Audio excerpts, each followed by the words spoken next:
scoot up and get my life together. Oh, he should let me scoot up so I can go off on this dude. Nah, not go off. Just let me fix my camera too. Jesus Lord. There you go. I just gotta get everything together. Let me see. Do this. One thing I always forget to do.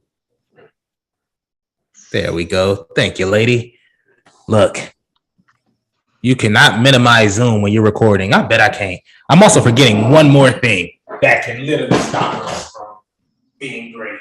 Let me see. Here it goes. All right. Let's go. This man gonna get taken out by the chair. The hard drive. Do another roll. See. Oops. There we go. There we go. You see what happens when you don't have your life together, ladies and gentlemen? You see what happens? You just have a sloppy all over the place. I know, right? I know. I feel that. I definitely feel that. Right? I'm saying, you want to be on the show? I can definitely put you on the show. Can you hear the dog? I don't want to make it seem like I'm like talking to myself. I want to make it sure like everybody. I was like, all right, I lost it. Nah, I'm just playing with what we're working with. Look, hello all and welcome to the Heel Turn Podcast. I'm your host, Isaiah Jackson Jr. Devin Lee Crimes alongside me. Devin, how you doing today? Feeling fantastic. I had 100% recovery, so I'm all good in the books. 100% recovery. Look, I just have to let this be known now. Devin is the first manager to sustain an injury talking. Look, we gotta throw it out there. Devin doing this managerial duties ended up getting an injured throat, injured neck, however you want to call it. He was out for a good week and a half. Now he back. He worked through an injury as well. The NXT review you guys heard. The NXT review last week, the NXT review. He was feeling under the weather.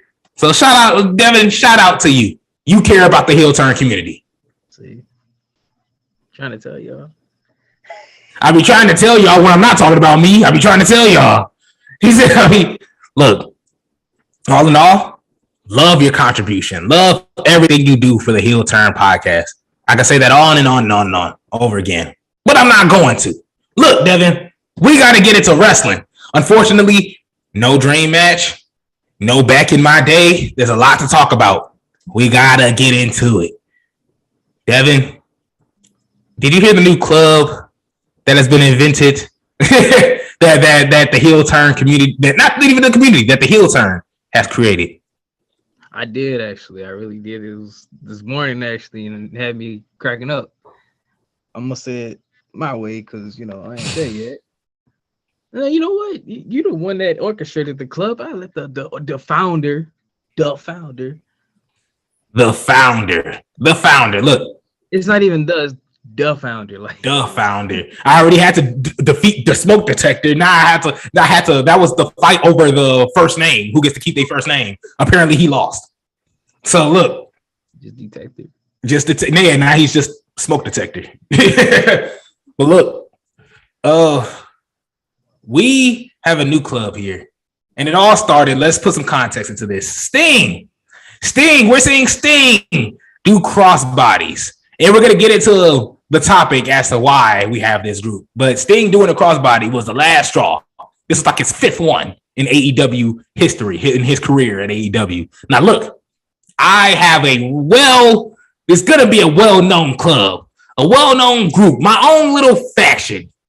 This faction is called the Sit Your Ass Down faction. Now look, there are certain people that need to be a part in this faction. Now Devin, I'm going to get to you because I want to know, without saying the obvious name, I want to know some of the names you have that needs to be introduced into the Sit Your Ass Down club. Now look, Sting obviously is a member with much debate from Aaron Duvall. Stone Cold is going to be added into this faction. If you don't agree with me, you need to sit your ass down. Stone Cold is added into this Undertaker is a part of the faction. Devin, can we name? And you don't gotta say the name. Can you? Who needs to be a part of this faction? Goldberg. I like that one. Hold on, give me one more. If you could possibly just give me one more. It could be Hulk Hogan. Hulk Hogan is always trying to get in the way of something. Yeah, he definitely do. Yeah, I put Hulk Hogan in there. Hulk Hogan. Yeah, that's all I got. Yep. That's Hulk Hogan, Stone Cold, Sting. Look, we getting them. Baby. And Undertaker. Yeah, well, they're coming in here. And Devin, I'm sorry. Unfortunately, we have to add another name to that list. Because Ric Flair, a 70-plus-year-old man, is out here still taking bumps, still training. He did a training video with Jay Lethal. He took a bump. Devin, this man got body slammed. Ric Flair did in the middle of the ring. And I'm not saying this as a joke. I'm saying this as 100% with 100% seriousness in my voice. This man literally almost died 2 years ago. This man we were terrified, praying for this man. Now, I'm not saying what he's doing is wrong. The training, the just wrestling in general, not sitting down, obviously. But you're Ric Flair. Ric Flair retired when we thought he should have been retired. We thought he should have been gone when he was wrestling. So, Devin, what did you think about this?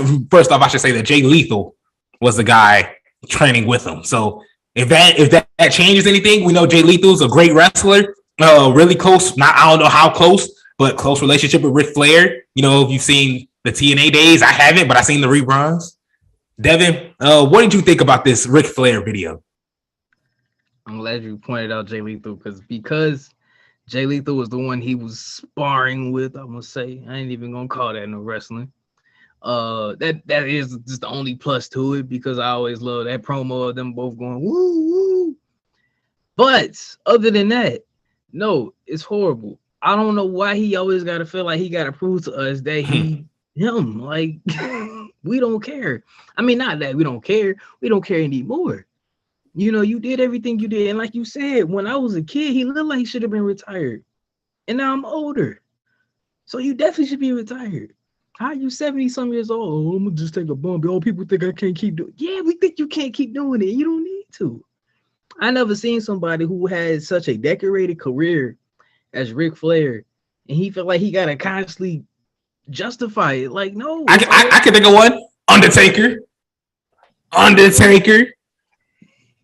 That man has literally nothing else to prove, and yet we see that man at least once a month.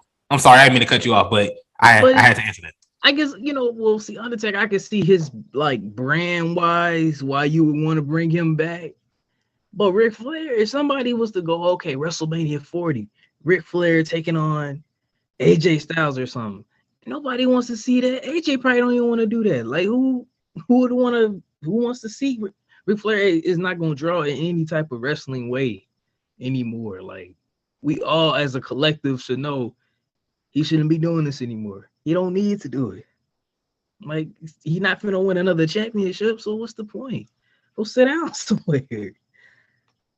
Yeah, I definitely 200% agree. Why put yourself through all of this? Stone Cold came out and said, if you were to tell me that I was gonna main event night one of WrestleMania, if I was even gonna come back and wrestle again, I would have told you were a liar. Cause this wasn't planned by Stone Cold. Stone Cold got that phone call and was like, y'all paying me how much? I mean, I guess I can take this knee brace off, take this neck brace off. What? Open up a couple beers. Like, yeah, I can understand that. Undertaker, Vince McMahon calls you, don't answer, bro. Stop it. But look, that's neither here nor there. Ric Flair, we could be honest, after the Plane Ride from Hell documentary, he's not gonna get a phone call. He's lost sponsorships. Ric Flair has been put in a bad position. I don't know what, even Charlotte Flair commented like, Dad, what the hell? Like, what is this? Like, why aren't you sitting down? Please. Doesn't make any sense. doing it for no reason. Like you said, he's not getting a phone call. Nobody's calling up Ric Flair. Hey, if you could just do this match for me. GCW don't want that man. Impact isn't going to call this man. Impact. Tommy Dreamer defended this man and he got in trouble for it. And Tommy Dreamer still is in Impact doing great, living good. He don't got to wrestle. He's doing the proper thing. And what is he doing, Devin? What is Tommy Dreamer doing that Ric Flair isn't doing? Sitting down. So all in all, it's not that hard, Rick. Exactly. So just to wrap all this up, Ric Flair, sit your ass down. Now look, Devin. Keep getting up, come up some. Whoa, sit down. Whoa. I'm like, no, Rick. We talked about this, Rick. He said, Rick. What like keep the robe on, bro. Stop playing. Like, stop. Like, stay over there. Wow, look. The forbidden door is now wide open. I had the pleasure of watching and reviewing AEW Dynamite last night. And look, Tony Khan said I had a big announcement, then got interrupted by Adam Cole. And he talked about how they're having this forbidden door pay-per-view. AEW and New Japan Pro Wrestling are joined forces. It's a collaboration pay-per-view. AEW, New Japan, the forbidden door. Devin, what do you think about this? It's definitely a big move for them. Like in terms of just, I look at this, I'm impressed with AEW just in general, just in 3 years of like the stuff that they've been like, you know what? Everybody been talking about doing that. We're just gonna go ahead and do it. And now we're gonna have Forbidden Door. It's a whole pay-per-view now. No, it's incredible. Like it's just that's something that's rare. Like it's on this like biggest stage that AEW has built now to bring in New Japan. No, it's incredible. I'm excited for it. Yeah, you can actually go there. It's at the United Center. You could go there. Yeah, because I was thinking when they said it, I could be honest. I'm not a New Japan Pro Wrestling guy. Not that I don't like their promotion. I just don't watch it. New Japan. I'm not watching Japan stuff. I'm in America. We got WWE, AEW, so much going on. I love wrestling. I would love to watch a New Japan event. I just haven't gotten around to it. You said what? Oh, I said I'll watch it when I get a chance. I mean, like, it's not my, it's not my bread and butter or anything, but like, I do like when I like their dramatic, but I can't even say, I like how they film their moves. And, I like how their style, I can compare it to what I'm used to. And it's a bit more dramatic in some moves. And I'm like, okay. But I can easily just separate, like, okay, that's New Japan. I'm over here now, like. No, like to be honest, the last thing I seen from New Japan was Chris Jericho versus Kenny Omega. That was the last time I watched a New Japan event. And that's what, 5 years ago? 4 or 5 years ago? So yeah, but looking at the pay-per-view as a whole, Tony Khan and the New Japan president, Takami Obari, I believe that's how you pronounce it. But Dynamite, they both came together, shook hands before Adam Cole interrupted them, and Jay White as well. Jay White is a New Japan wrestler. Right now, he's at Impact right now wrestling. So I'm not going, that's not a sneak diss, but it is what it is. So look, all coming into all this, there's no talent, no matches have been announced for the Forbidden Door. But Tony Khan said that the pay-per-view will feature matches with AEW talent facing off against New Japan talent, obviously. So this is huge. And what's great about this is that AEW and New Japan got off into a rocky start, obviously, because the Young Bucks left, Hangman Page, Cody Rhodes, Kenny Omega, all of them dipped for AEW to start AEW and to be the elite. These guys were on contract. Kenny Omega was champion, I believe, and had to drop the title because he wanted to leave and start the AEW promotion. So obviously, that played a part, stealing their talent, and now their talent is coming together, joining together, and now they're gonna duel off against each other.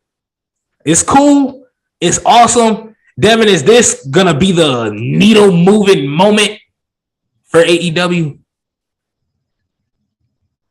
I'm not saying it won't be, but You know what? I won't even be that. I'm gonna be me. I'm gonna be me.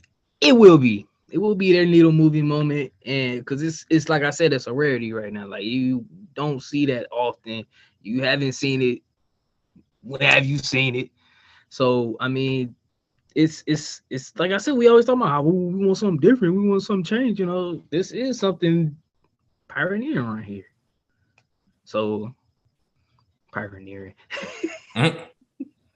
Nah, it's cool. It makes sense. Then moving on into the next topic, because of a guy that is going to New Japan and could possibly be at the AEW New Japan Forbidden Door event is Kushida. Kushida left WWE. Obviously, it's not his contract was up. He didn't renew, and it was obvious. It was clear to WWE. That's why recently on NXT 2.0, he hasn't been doing much. Nothing's been going on. I believe Devin could correct me if I'm wrong. He was put through a table.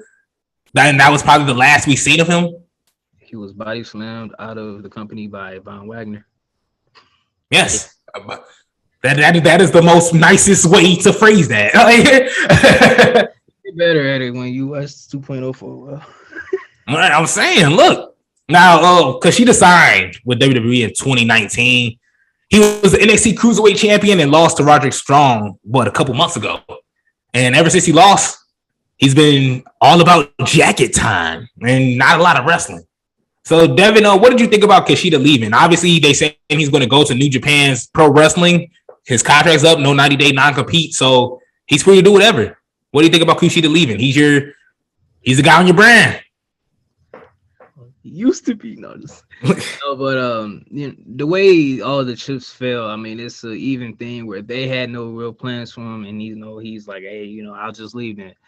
But it's bad because that man will put on some really great hard-hitting matches, and I just remember even when I was looking at spots and stuff, like he was like, oh, did you see that move from Kushida? Like he was doing it, and he was really leading a charge in terms of putting on these great matches in that cruiserweight division.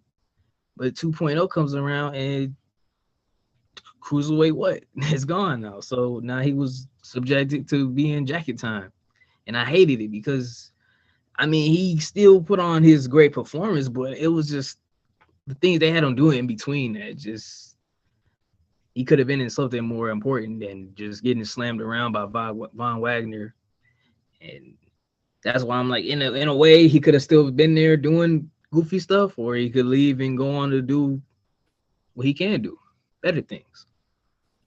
Yeah, and like we always say, we always wish the best for these athletes when they leave their brands, promotions, companies, wherever they are. It's just, you never know. That takes a lot of guts to be like, I'm out of here. You know what? Because you don't know what's left for you. You don't know the company that you left is going to take you back, which Kushida's really talented. If they don't, they're stupid. Let's be honest. So we wish nothing but the best for Kushida. And we're definitely going to see him soon. Definitely going to see him soon. One person that we're going to see soon that's straight out of NXT is LA Knight. LA Knight has a new guy that he's alongside, I should say. Now, LA Knight, he's a wrestler, a really good wrestler in NXT, even better talker as well. He got called up to the main roster, but he ain't doing no wrestling. He talking. He's a manager. Who is he managing? Mace from Retribution. Tall black guy. I can say that. Tall black dude from Retribution. And just in case you didn't know, Retribution was a bunch of random people in masks. We knew who they were, but for the listening audience, a lot of people, is that Mia Yim? What's that on her face? It's like, you gotta try to make it clear. But Mace took off the mask, and he's ready to put the SmackDown on SmackDown. Devin, what do you think about this group, this pairing?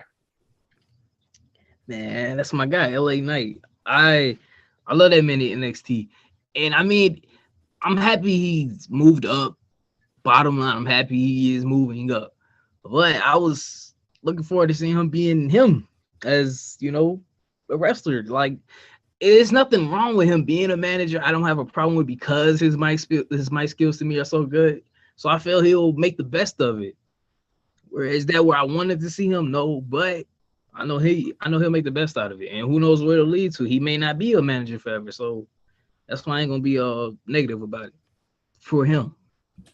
Yeah, for him, exactly. I'm sorry, did you hear a small little noise come up out of nowhere? Did you hear anything when you were talking? I didn't.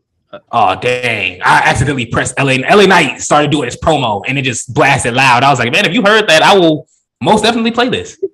But I will save this for a later time. Because Heat, man. Yeah, that's no, I'm not gonna play the whole thing. It's a minute 45. That's no. But during these dark matches, it's in this pairing is actually paying off because Mace went on to defeat Eric from the Viking Raiders, and that was a normal singles match. It was his first singles match since November 21st. So he's finally seeing some time on television. Knight, LA Knight has regularly been on TV. Most well known, him going against Cameron Grimes for the $1 Million Championship with him and Ted DiBiase. Him being LA Knight being a thorn in Cameron Grimes' side. So LA Knight, great. Do you have a problem taking him out the ring? I do initially. I do a little bit because I guess I'm used to it. That's who I was introduced him to as a in-ring guy. But for him, I'm where his skills are. I'm open for him to go up that avenue because I know he won't fall on his face with it. That I do know. That's where some people you could be like, I don't know, he wasn't really all that when he was by himself. But no, I feel like he'll make the best out of this. And Mace, he in a good place having a manager like that. Yep, 100% right. I love that WWE are picking someone new. Then they didn't sign nobody. Throw LA Knight to him. All right, this is the pairing, call it a day. Like they said, hey, we're not doing nothing with Mace. He can't really. And this is me talking from outside looking in. Because usually when you have a manager, what does that mean? You can't talk. So you got this tall, athletic man. He's played football for crying out loud. He used to play for the Texans. So you have this mountain of a man that can't talk. They're like, oh, no, we can't Bobby Lashley this up. We can't Bobby Lashley this. Hold on. LA Knight, come on, let's slide over here. We need some help. So, right, hey, get him in here. Get him in here. Adam Cole didn't want to do it. Like, you know, we got to do it. LA Knight do it. So, it's still, I don't think they would. I think he'll have like a little MVP type of role where somebody's talking foul to him. All right, now I'll step in the ring and probably lose. But that's the way of the managerial role. So all in all, I'm just happy to see them doing something with Mace. Happy that LA Knight isn't going through something that we're going to talk about in the next topic because I just want to. I'm sorry. Go ahead. If I had to have a manager like currently, I'd love to be managed by Pat McAfee, man. By Pat McAfee. I'm not saying he needs to be a manager. I'm just saying like he can talk really well. Yeah, I'm just imagine I'm coming out. He the baddest man from Indiana. Like I'd be off. Exactly. He a Hoosier himself. See, we get along perfect. Look at that. Let me get ready. Like this is all right. Well, I got Pat McAfee on speed out somewhere. Like let me just like manager. And I was just like, you know what? I've been thinking. I'm like, he'd be a perfect manager. No, that's actually real smart. I never even thought about that. But like to be honest, I would definitely go for Pat McAfee if I had to think. Let me see. If I had to choose somebody to be my man, if I was a heel, to be honest, if I really wanted to annoy somebody, Baron Corbin. Baron Corbin is probably he has go away heat. He do, yeah. You know, you see him with me, I'm already hated. You know, I don't really got to do much. So it's like Baron Corbin can handle all that. Yeah, heat seeking missile himself. So it's all good. Oh, that's perfect. No, real perfect. One person that's working with what they have, as you said, is Theory. Theory is now the new United States champion. Devin, I got a question. I was thinking about this. How do I phrase this? There's two roads to this. One road, Theory, U.S. champion, amazing. You know, pretty good. We seen this coming. He has the potential to be the guy Coming up, we said he had Randy Orton / Seth Rollins potential in the WWE. So that's great in itself. You have that side of the road. That's great. All Theory's champion. Awesome. Then you have Finn Balor, the man who won the title 2-3 weeks ago, probably not even a month, and just lost it to Theory, a rookie at that. Finn Balor is 40-something years old. He's not, no offense, not getting any younger. But Devin, looking on both sides of the spectrum, like, is this like great for Theory? Like, obviously it's great for Theory, but like, what side are you taking? Like, is this worse for Finn Balor, or is this just really great for Theory? Does that make sense? I want to say it's really great for Theory, and it's horrible for Finn Balor. And I'll start with Finn Balor's spectrum because if you think about it, he won that United States Championship just right before WrestleMania. But was he on that WrestleMania card? No. Austin Theory he wasn't even a champion. I mean, I get, he was going against Pat McAfee, but still, you're at WrestleMania. Finn Balor, you're United States champion, nowhere to be seen. And I think the following weeks he was in tag team matches with him, and he was getting pinned as the United States champion. So I mean, yeah, you won the championship, but it meant nothing. I'm never gonna really remember that run, but except Theory had to beat you to get his first United States championship. So it's just when I look at Finn Balor's part of it, I'm like, yeah, it's just a huge decline. Like it looked like it was hopeful, but right before WrestleMania, no, it wasn't. I don't know who it was. I know it was called. I just don't know if it was me or you. But one of us said on the podcast that, because we were saying that, well, Finn Balor we always talked about him getting buried, but now he's U.S. champion. Now we said the only way we can make that worse is if he's a transitional champion. And that's exactly what he was. And the timing is just so horrible. Like, it's just, I mean, if I'm a transitional champion, I mean, at least have it be around like Clash of Champions or something, or just be thinking like Money in the Bank, just something not right before WrestleMania or something like that. Like, I'm not even on the card. They just gave me the title. Now after this person gets their huge, pop and rise, now I gotta, give it to them. I mean, that's part of it all. I know that's part of how it goes, but it's just like, man, somebody of Finn Balor's caliber just to be that. Look, I think that's like a Jeff Hardy in the WWE right now. I got the official number of Finn Balor's total, days as champion. If you had to guess, how many days was Finn Balor champion, Devin? I'm going to say 21.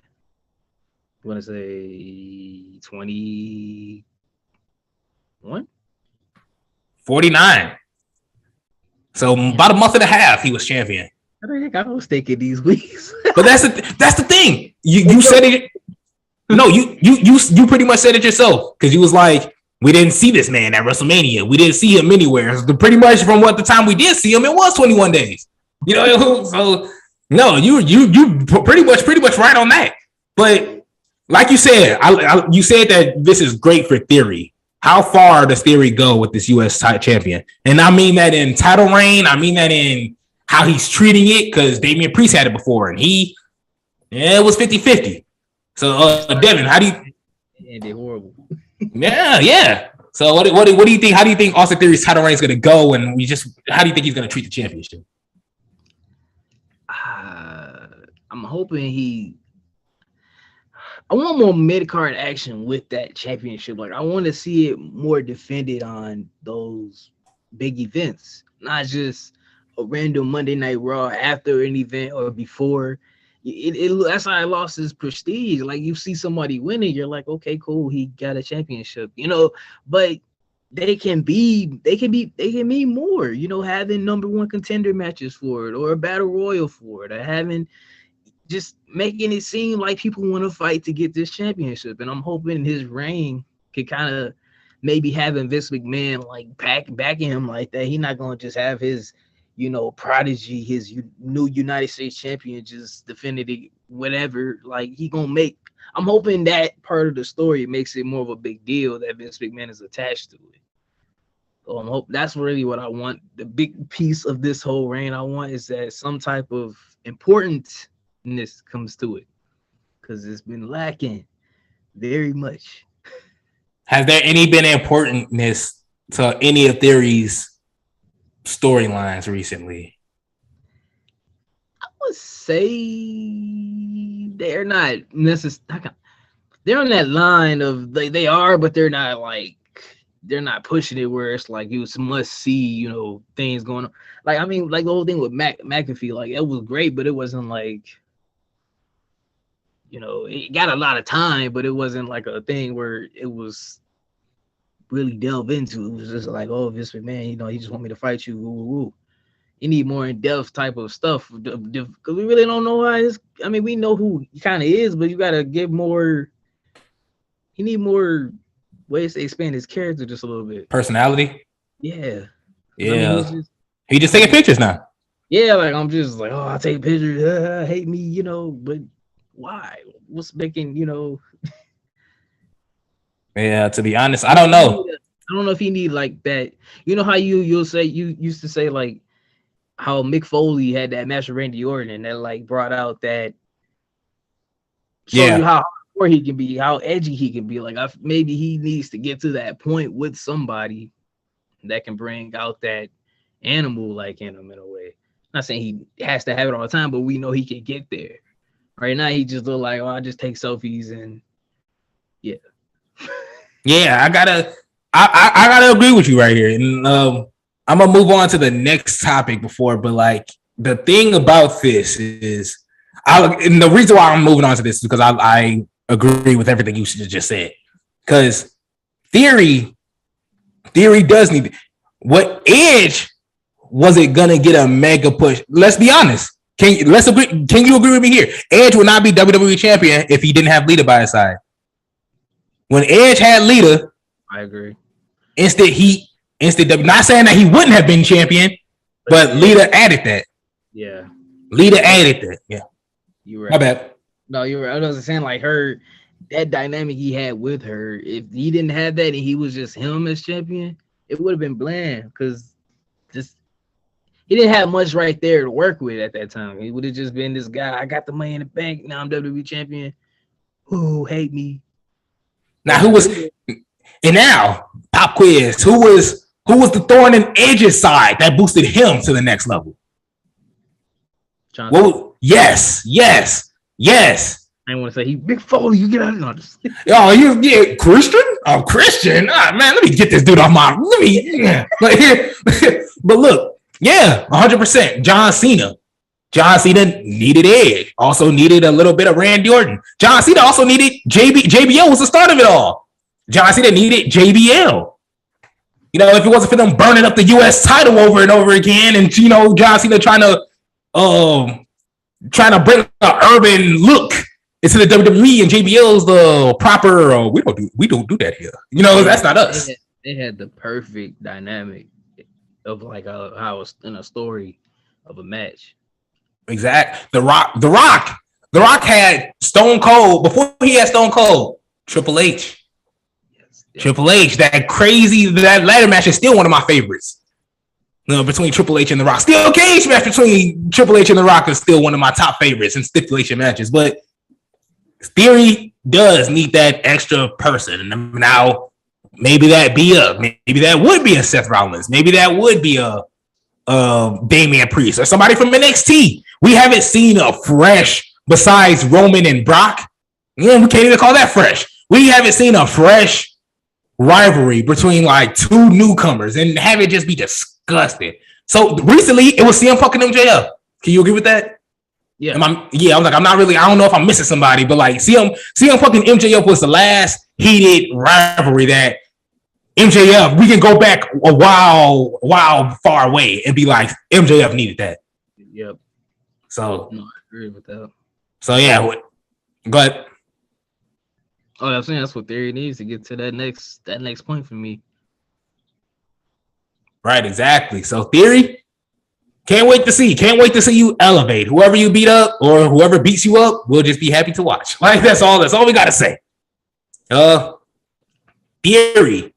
was a victim of the name change, and two other NXT superstars are falling under the same tree. They fell under with Austin Theory or Theory.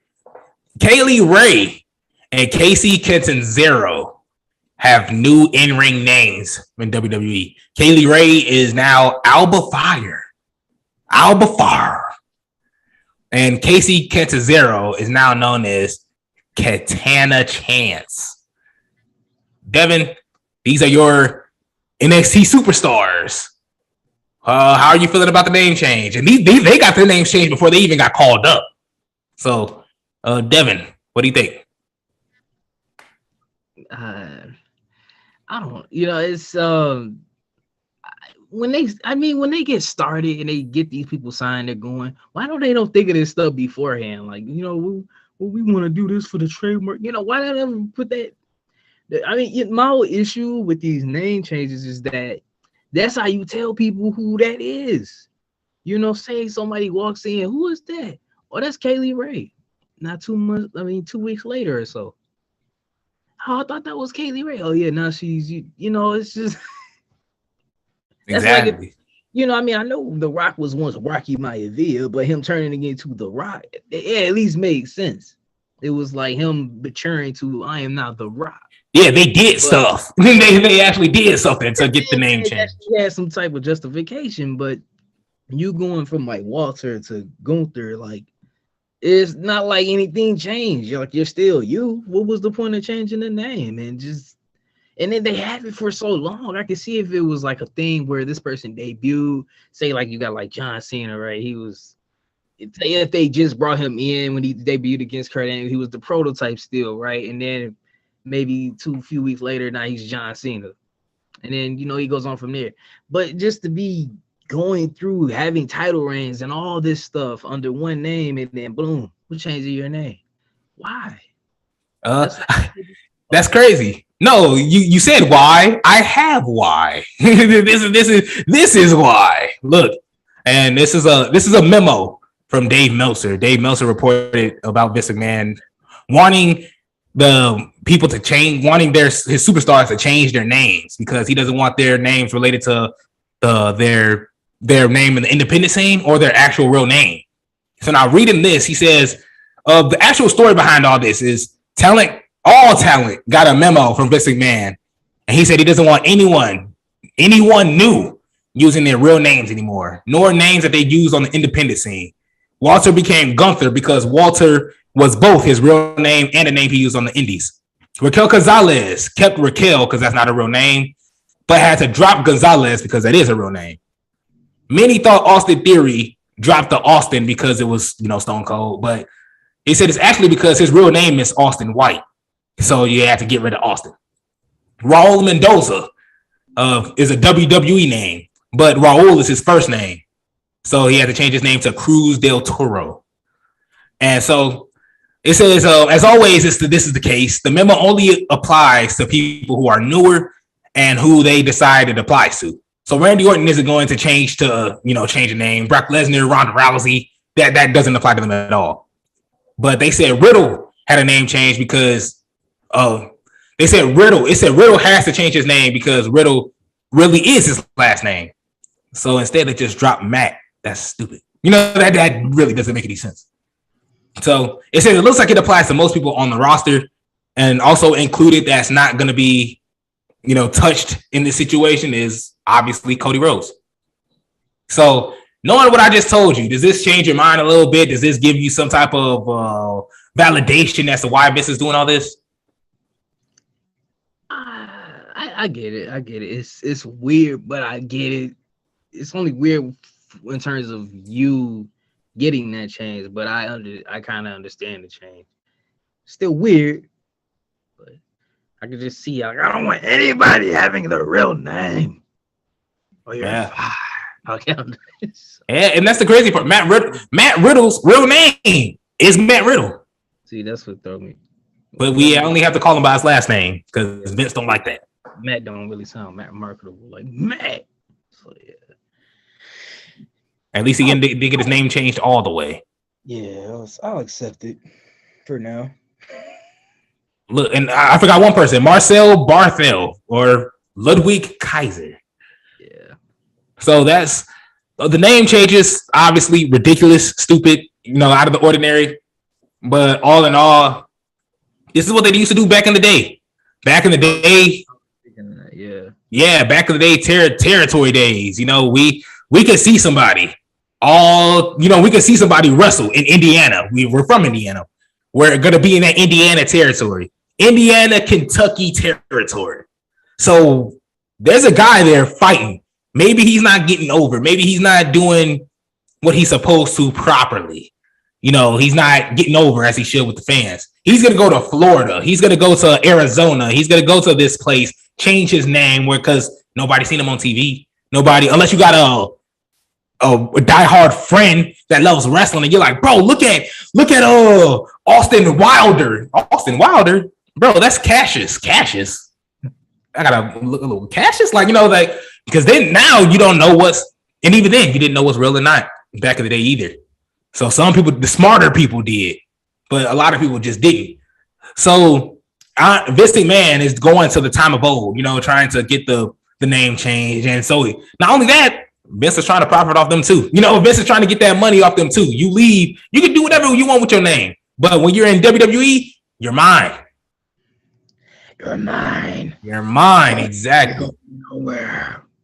You're going nowhere. Now look,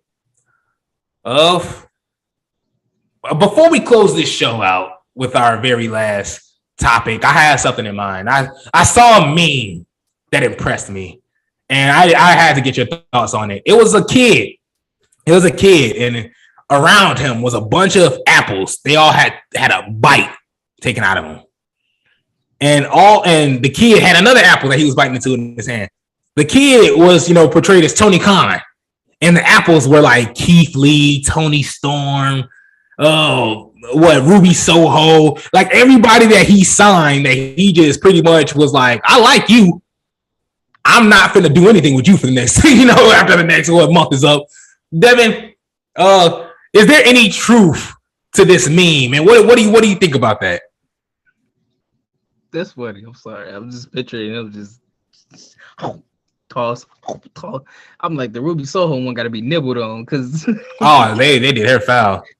But I must say, as funny as it is, I would say it's kind of like that though, because when Adam Cole and Bryan Danielson came in, Ruby Soho, they all came at that one event. It was such a hype feel, like, oh, they got these new acquisitions. Oh my God. Like, can't wait to see what they do with them.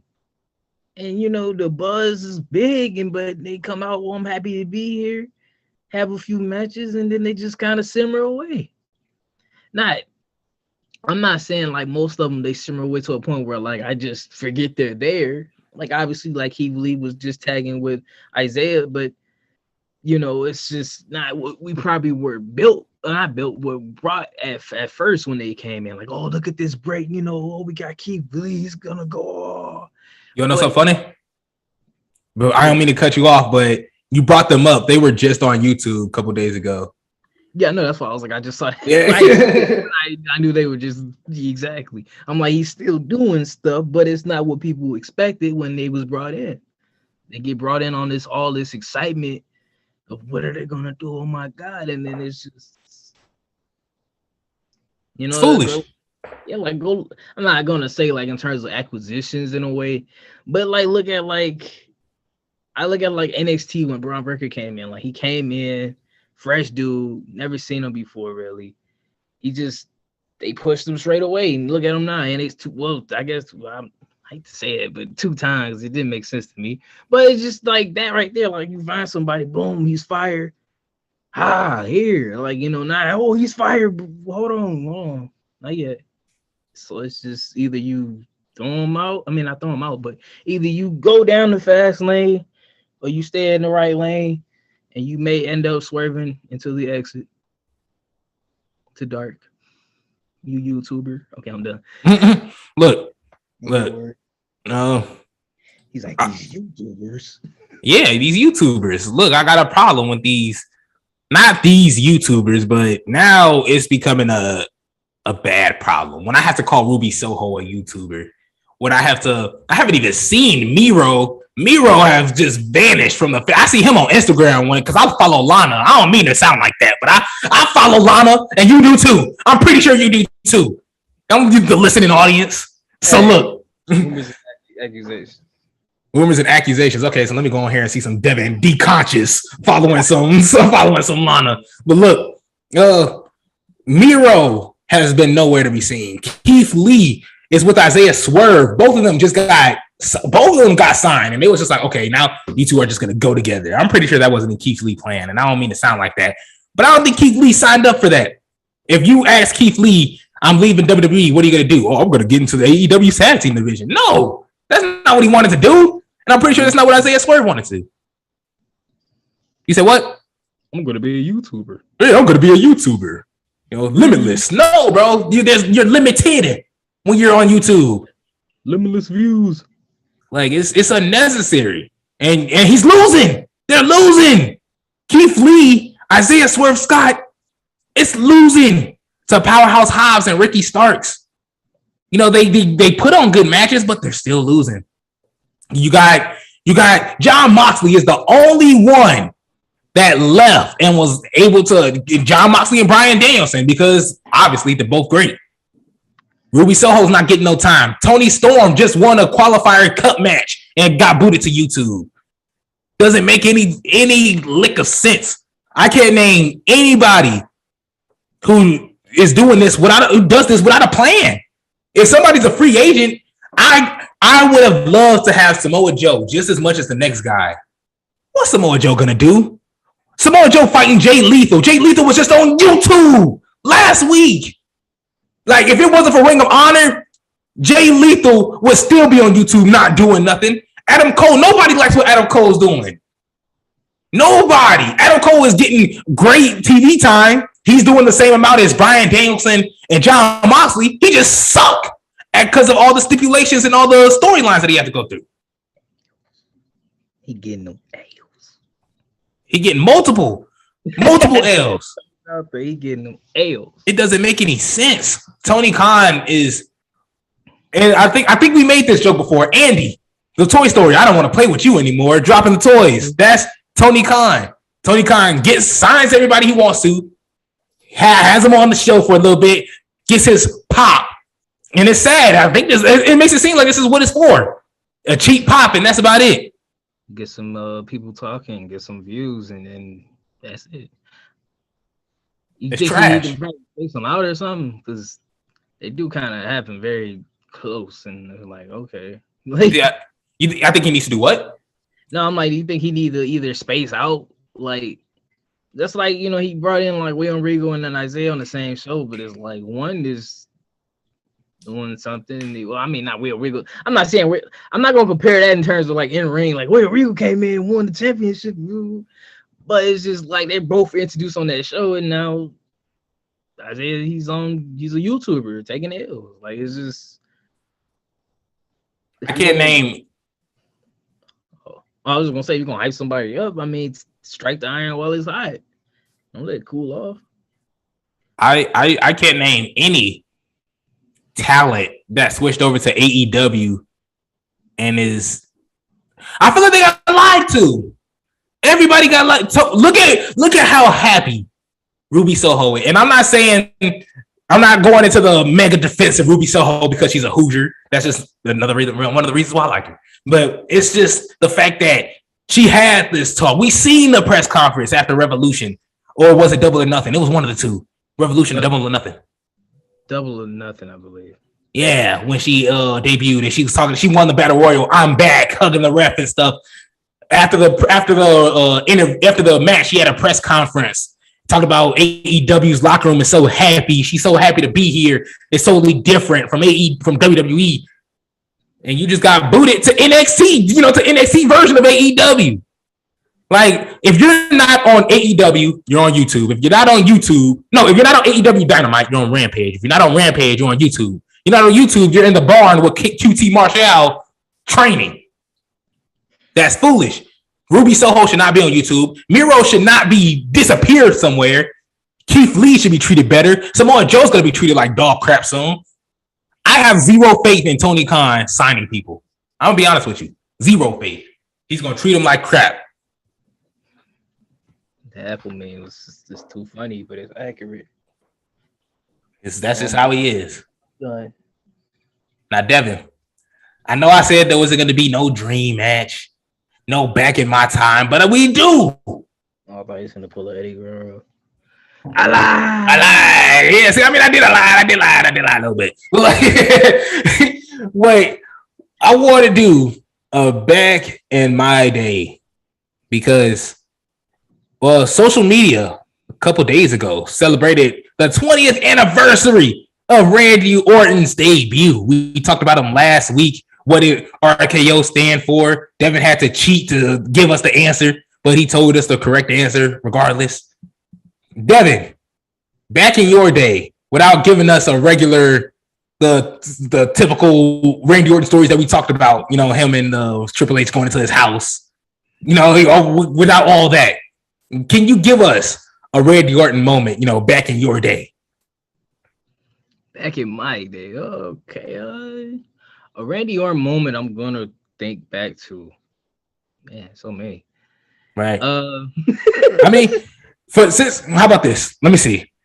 Is it okay if I can go first real fast? Just because I kind of just threw it out. I just threw it there.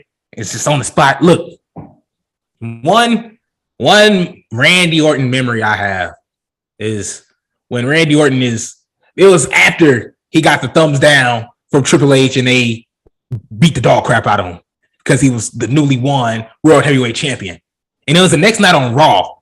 Triple H was asking for the title. He's like, Randy, you know, you a little dude here. Give me that title. You don't want that. That's my title. I'm the game. So give me that title. Yeah. So, yeah.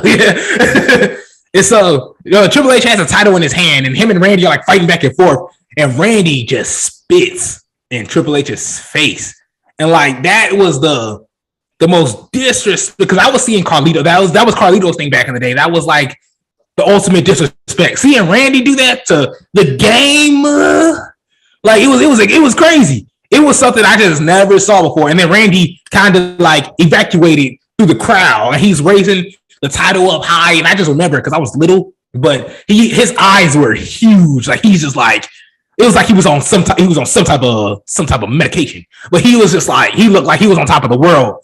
That was one of the Randy Ortons I remember because the Randy Orton moments I remember. Because this was like the breakup from Evolution. It was when he was becoming to be his own man. So that was a big defining moment. And back in my time watching Randy Orton's career. Devin, do you have a moment? The moment that I am remembering, I just remember as a kid seeing this guy RKO his own girlfriend. And it was just like seeing it. I'm like, well, dang, like, okay, like if he'll do that to her, then I'm pretty sure he could care less about anybody else. No, you're right. Like it's just like that, you know, the one you brought up. I do remember that one, and I just remember seeing it so much like his like, you know, video entrance thing, and I'm just like, man, like he was like, you know, like this man do not care, and that just expanded throughout his career to the Viper. He just definitely did not care about anything. But those years was the sprouting things of like, man, he got this girlfriend. It'd be a shame if he RKO, boom, and he did it. So like that's why when I seen him RKOing people's wives now, I'm like, well, shoot, you should have seen him when he was younger. Did to his own girlfriend. Like this ain't nothing new. This man been a menace since day one. You know what's funny? You know what's I have to bring this up. You know, because shout out to Mark Henry. Shout out to the AEW man, Mark Henry.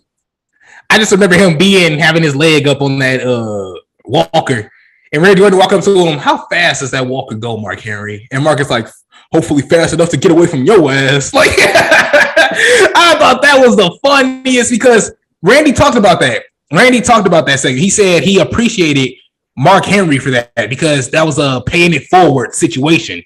You remember Randy Orton, you know, RKO and Mark Henry hitting into a splits. You know, and then Mark Henry turned it around, beating the crap out of Randy Orton. And throughout that whole time, Mark Henry somehow had the upper hand on Randy Orton. Randy Orton had to move on to Christian. So Mark Henry himself, had that rivalry with Randy Orton. Just to go back years later, Randy's having a push. Mark Henry, you're injured, but Randy needs a guy to come after. How fast does that Walker go, Mark? It'd be ashamed if Walker just got kicked from underneath you, and then my boot got kicked from underneath your head. Like one of them, like Randy just being that sadistic guy that we know. Like, just a funny dude. Randy's just a legendary career. Future Hall of Famer. Devin, we got 5 minutes. Is there anything you want to say to the listening audience before we close the show out? Me.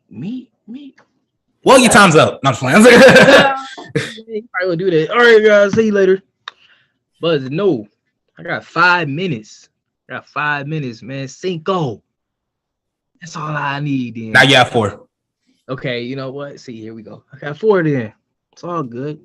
Even numbers are my favorite. But ladies and gentlemen, boys and girls, listeners from all over the world, you already know what it is. It's the Hill Turn Podcast. Show man Devin Crimes Jr. And I'm bringing that heat every week, every Tuesday, Wednesday, Thursday. And I don't care what kind of flash splicing he doing in the background like he Kanye, but it's all good. So, I think I probably got 2 minutes.